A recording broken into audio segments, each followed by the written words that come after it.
भारतीय वज़ीर-ए-आज़म नरेंद्र मोदी की काबीना के अरकान ने एक बहुत ही ख़ास कामयाबी पर उन्हें मुबारकबाद पेश की। वज़ारत-ए-उज़्मा के मनसब पर सबसे ज़्यादा दिन रहकर उन्होंने एक नया रिकॉर्ड कायम करते हुए सियासत में एक अहम संग-ए-मेल उबूर किया।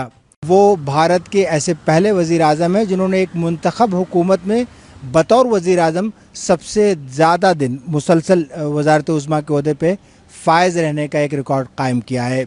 आवाम से जानते हैं कि वो मोदी के बारे में क्या कहते हैं, उनकी राय क्या है। मोदी जी का तो आप अपनी सपोर्ट करना, अपना सपोर्ट करना, हमें सपोर्ट नहीं करना। मुस्लिम लोगों को कोई सपोर्ट नहीं मिल रहा। मुस्लिम हो तो थोड़ा अलग तरीके से बात करते हैं, अगर नॉन मुस्लिम है उनसे थोड़ा अलग तरीके से बात करते हैं।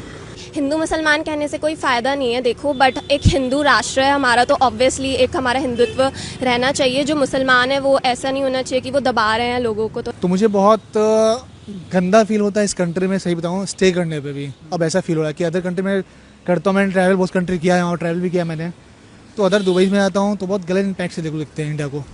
मैं नरेंद्र दामोदर दास मोदी ने पहली बार 26 मई 2014 को वज़ारत-ए-उज़्मा का मनसब संभाला था और 10 जून बुध को इस ओहदे पर मुसलसल 4399 दिन मुकम्मल किए।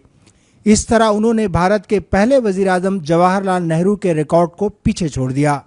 भारतीय आइन के निफाज के बाद नेहरू 1952 के पहले आम इंतखाबात के बाद एक मुंतखब हुकूमत के सरबराह की हैसियत से मुसलसल 4398 दिनों तक वज़ीर-ए-आज़म रहे थे, लेकिन मजमूई तौर पर उनकी बतौर सरबराह हुकूमत मियाद मोदी से अब भी ज़्यादा है, क्योंकि आइन और इंतखाबात के ज़रिए मुंतखब होने से कब्ल वो इस ओहदे पर 5 बरस से ज़ायद अरसा जिम्मेदारियां निभा चुके थे। इस कामयाबी पर मोदी ने अपने एक पैगाम में कहा कि आवाम की खिदमत ही अच्छी हुक्मरानी का सबसे बड़ा पैमाना है और ये कि सिर्फ वही शख्स आवाम का एतमाद हासिल कर सकता है जो आजिज़ी, लगन और फ़र्ज़ शनासी के साथ मुसलसल मेहनत करे।